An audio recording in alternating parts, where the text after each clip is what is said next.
The desert near the Arizona territory burned beneath a dying sun, the sky streaked in violent shades of orange and crimson as if it, too, had been wounded. Smoke drifted in thin spirals from what had once been a small Apache camp. The attack had come at dawn, fast, loud, merciless. By midday, the raiders were gone, leaving behind scattered bodies, broken arrows, and the heavy silence of devastation. Ayanna stumbled through the rocks beyond the ravaged camp, each step sending a sharp wave of agony through her side. When the shooting began that morning, she had rushed to help the children escape toward the canyon trails. She remembered the thunder of rifles, the screams of horses, the acrid smell of gunpowder. Then the impact, like being struck by a hammer of fire. The bullet had torn into her flesh just below her ribs. All day she hid among sun-scorched boulders, pressing trembling fingers against the wound to slow the bleeding. The desert heat baked her skin, dried her throat, and blurred her vision. She whispered prayers to the spirits of her ancestors, asking for strength, not to live, but to endure with honor.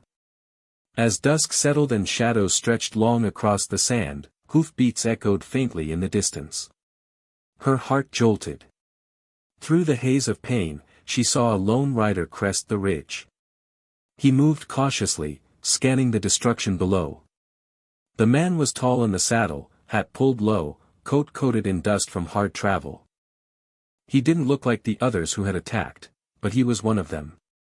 A cowboy. An enemy. She tried to crawl deeper into the rocks, but her strength betrayed her.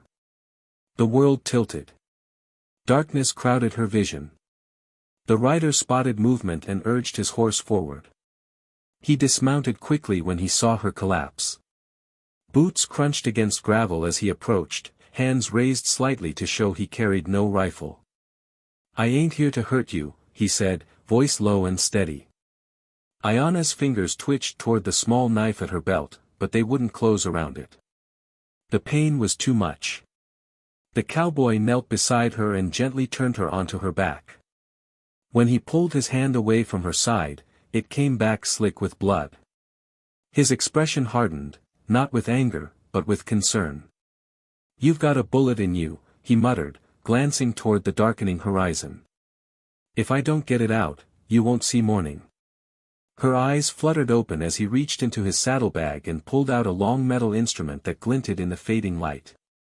Fear froze her breath. The abandoned miner's shack groaned under the pressure of the desert wind, its warped wooden boards rattling as night settled heavily around them. Inside, the air smelled of dust, old ash, and whiskey. Cole had laid Ayanna carefully on a rough plank table he'd cleared of debris. The lantern beside her flickered, throwing long, unsteady shadows across the walls. Her breathing was shallow, uneven. Every rise of her chest seemed to cost her something. Cole worked quickly but deliberately. From his saddlebag, he pulled a small bottle of whiskey, a folded strip of clean cloth, a curved hunting knife, and a pair of long metal tweezers dulled from use. He poured whiskey over the blade and the tweezers, the sharp scent filling the cramped room. Ayanna's eyes widened when she saw the steel glint under the lantern light. "Wait, you're putting that inside me," she whispered, her voice fragile but edged with fear. Though her English carried the rhythm of her native tongue, her meaning was clear. Cole paused, meeting her gaze. "It's the only way," he said quietly. "That bullet's still in there. If it stays, infection will take you slow. This'll hurt, but it'll give you a chance." Her fingers tightened against the rough wood beneath her. Trust did not come easily, especially not now. Not after what men like him had done to her people only hours before. He seemed to understand the doubt in her eyes. Slowly, he removed his hat and set it aside. "I ain't with the ones who did this," he said. "And I won't let you die if I can help it." The wind howled through a crack in the wall as if urging a decision. After a long, trembling moment, she gave a faint nod. Cole handed her a folded strip of leather. "Bite down," he instructed softly. When the blade touched her skin, she stiffened. The cut was careful, controlled, widening the wound just enough. Pain exploded through her body, white and blinding. Her scream was muffled by the leather between her teeth. Sweat dripped down Cole's temple as he worked. He steadied his hands, pushing the tweezers into the wound with agonizing precision. Blood welled around the metal. For a terrifying second, he feared he wouldn't find it. Then he felt resistance. He adjusted his grip, pulled slowly. A metallic clink echoed as the flattened bullet dropped into a tin cup beside the lantern. Relief barely had time to settle before fresh blood flowed. "Stay with me," he urged urgently, pressing clean cloth hard against her side. Her eyes fluttered, fighting to focus on his face. The lantern light blurred. The pain faded into a distant roar. Then darkness swallowed her whole. The first night after the bullet was removed felt longer than any Cole had ever known. The desert wind never truly stopped, it pressed against the miner's shack in restless waves, slipping through cracks and carrying with it the distant cries of coyotes. Inside, the lantern burned low, its flame shrinking and stretching as if struggling to survive, much like the woman lying on the table before him. Ayana's skin burned beneath his touch. Fever had taken hold by midnight. Cole dipped a cloth into a tin cup of water and pressed it gently to her forehead. Her breathing was uneven, sometimes quick and shallow, sometimes frighteningly slow. He had seen men die from infected wounds before. Strong ranch hands reduced to trembling shadows in a matter of days. He refused to let that happen again, not here, not like this. She murmured in her native tongue, words he couldn't understand. Her hands twitched at her sides as if reaching for someone who wasn't there. Once, she cried out sharply, eyes flying open, staring at something beyond the shack's ceiling. He leaned forward quickly. "You're safe," he said firmly. "There's no one here. Just me." But he knew safety was a fragile promise. By the second day, her fever worsened. Sweat soaked her clothes, and he changed the bandages twice, careful not to reopen the wound.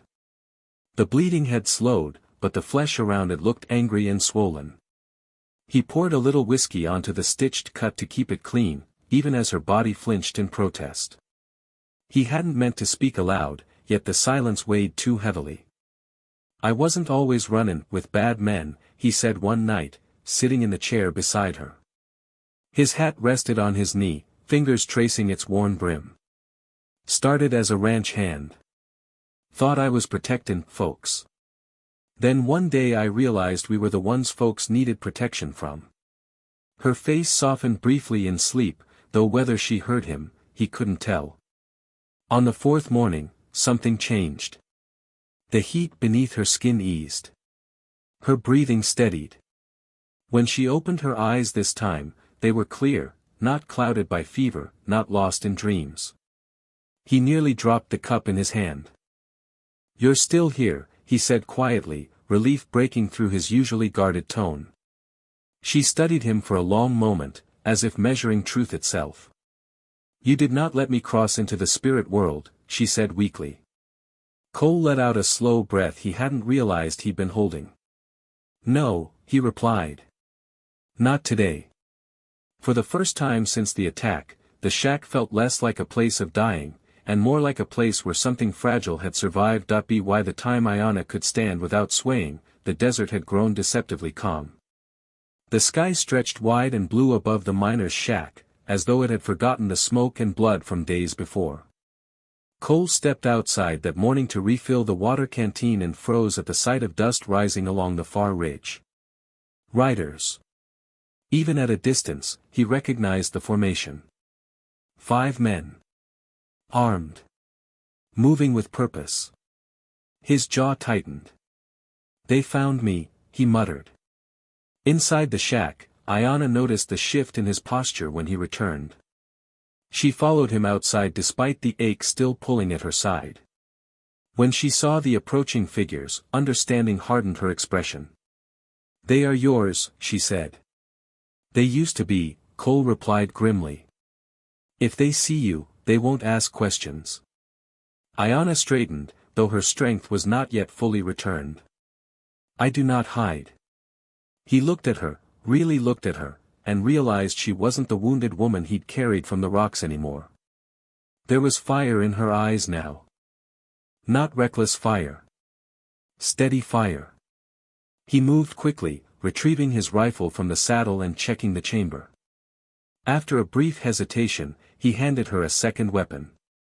She accepted it without fear, positioning herself beside the shack wall for support. The riders closed in, slowing when they spotted him standing in the open. One of them spat into the dirt. "Well, I'll be damned," the leader called out. "Turner's playin' house with an Apache." Cole didn't lower his rifle. "Turn around," he said evenly. "This ends here." Laughter answered him. The first shot shattered the stillness. Wood splintered near Cole's shoulder as he fired back. Gunfire erupted in sharp, violent bursts, echoing across the open desert. Ayanna held her ground, steadying the rifle the way her father once taught her. When she pulled the trigger, one rider fell from his saddle. The fight was brief but brutal. 2 men lay unmoving. The others retreated, cursing, dragging the wounded with them as they disappeared into the dust. Silence returned, heavy and ringing.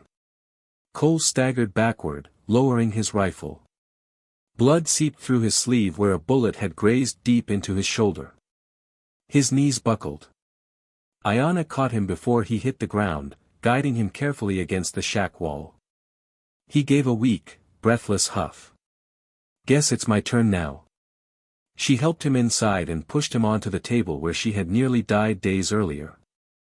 When she reached for the needle and thread from his saddlebag, his eyes widened faintly. "Wait, you're putting that inside me?" he asked, managing the ghost of a smile. Her lips curved slightly despite everything. "It is the only way," she replied. Outside, the desert wind carried away the last of the gun smoke, leaving behind something neither of them had expected to find: shared survival, and the beginning of trust.